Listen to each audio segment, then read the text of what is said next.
नमस्कार दोस्तों। आज हम बात करेंगे फ्रांस के राष्ट्रपति इमैनुअल मैक्रोन के बारे में, जिन्होंने अपने पॉलिटिकल करियर में कई बड़े चैलेंजेस को पार किया, लेकिन अब फ्रांस के एक और पॉलिटिकल क्राइसिस का सामना करना पड़ रहा है, जिसमें मैक्रोन की लीडरशिप पर सवाल उठ रहे हैं। तो चलिए इस सिचुएशन को डिटेल में समझते हैं। इमैनुअल मैक्रोन जो 46 ईयर्स के हैं, उन्होंने अपने पॉलिटिकल करियर में कई बड़े काम किए। अपनी पॉलिटिकल पार्टी बनाने से लेकर 2 बार राष्ट्रपति बनने तक उन्होंने अपनी लीडरशिप के जरिए फ्रांस में कई रिफॉर्म्स लाए, जैसे पेंशन रिफॉर्म्स और गिलेट जॉन प्रोटेस्ट को हैंडल करना। लेकिन अब मैक्रोन का निर्णय फ्रांस की संसद को भंग करने और जून 2024 में अर्ली इलेक्शंस करवाने का निर्णय काफी कंट्रोवर्शियल हो गया। इस निर्णय ने फ्रांस की पॉलिटिक्स में और भी ज्यादा कंफ्यूजन पैदा कर दिया है। फ्रांस के नेशनल असेंबली में अब 3 बड़े फैक्शंस हैं, एक लेफ्ट और एक हार्ड लेफ्ट का ब्लॉक, बीच में मडल्ड सेंटर और पॉपुलिस्ट राइट जो नेशनल रैली यानी आरएन पार्टी को रिप्रेजेंट करता है। इन तीनों फैक्शंस के बीच पॉलिटिकल ग्रिडलॉक हो गया है, जहां कोई भी एक दूसरे से सहमत नहीं हो रहा है। काफी लोग इस सिचुएशन को फ्रांस के लिए एक पॉलिटिकल क्राइसिस कह रहे हैं। एक जर्नलिस्ट के हिसाब से मैक्रोन ने इस बार पब्लिक के मूड को गलत समझा। एक कॉन्स्टिट्यूशन एक्सपर्ट ने इसे एक क्रैपी सिचुएशन तक कह दिया। इस पॉलिटिकल ग्रिडलॉक के बीच मैक्रोन ने इसे एक अपॉर्चुनिटी बताया, कोएलिशन बिल्डिंग के लिए, जहां अलग अलग पॉलिटिकल पार्टियां एक साथ आकर काम कर सकती हैं। उन्होंने इसे दूसरे यूरोपियन कंट्रीज जैसा सिस्टम कहकर जस्टिफाई किया, लेकिन काफी लोग इस एक्सप्लेनेशन को एक एरोगेंट स्पिन कह रहे हैं।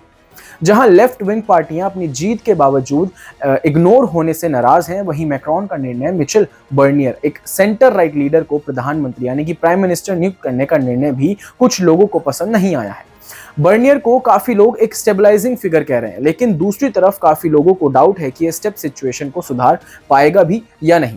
मैक्रोन पर क्रिटिसिज्म इस बात का है कि वो अपनी लीडरशिप में ज्यादा अलूफ हो गए हैं। उन्होंने खुद को डायरेक्ट पार्लियामेंट्री इन्वॉल्वमेंट से दूर रखा है और कह रहे हैं कि फॉर लेफ्ट और फॉर राइट को सरकार में कोई इन्फ्लुएंस नहीं मिलना चाहिए।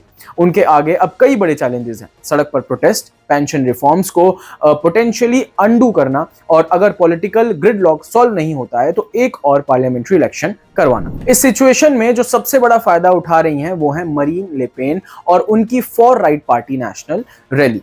ले पेन ने इलेक्शन हारने के बावजूद अपनी पार्टी का रिप्रेजेंटेशन और इन्फ्लुएंस दोनों बढ़ा लिया है और उनका अगले इलेक्शन के लिए काफी स्ट्रॉन्ग पोजीशन बन चुकी है। एक्सपर्ट्स का कहना है कि इस क्राइसिस से ले पेन की पार्टी काफी स्ट्रांग हो गई है, जिसमें उनका फ्यूचर इन्फ्लुएंस बढ़ गया है, और अगर ये क्राइसिस चलता रहा तो मैक्रोन के लिए ये एक बड़े पॉलिटिकल कॉन्फ्लिक्ट का रूप ले सकता है। अब सवाल ये है कि क्या मैक्रोन अपने राइवल्स को आउट मैन्यूअर करते हुए पब्लिक का ट्रस्ट वापस जीत पाएंगे, या फिर उनका लेगेसी फॉर राइट के राइज और पॉलिटिकल अनरेस्ट तक सीमित हो जाएगा। एक जर्नलिस्ट इजाबेल लासेरे के मुताबिक मैक्रोन इस क्राइसिस को कंट्रोल करेंगे, लेकिन इससे ज्यादा कुछ भी नहीं। माना जा रहा है कि फ्रांस के लिए एक क्रिटिकल मोमेंट है जहां सबकी नजर मैक्रोन के नेक्स्ट स्टेप पर होगी। तो ये थी फ्रांस के पॉलिटिकल क्राइसिस और इमैनुअल मैक्रोन की लीडरशिप के बारे में एक लेटेस्ट खबर। अगर आपको ये वीडियो इंफॉर्मेटिव लगा हो तो लाइक करें, और ऐसे ही वर्ल्ड पॉलिटिक्स के अपडेट्स के बारे में हमारे चैनल्स पर वीडियोस आते रहते हैं, तो हमारे चैनल को सब्सक्राइब करना ना भूलें। धन्यवाद।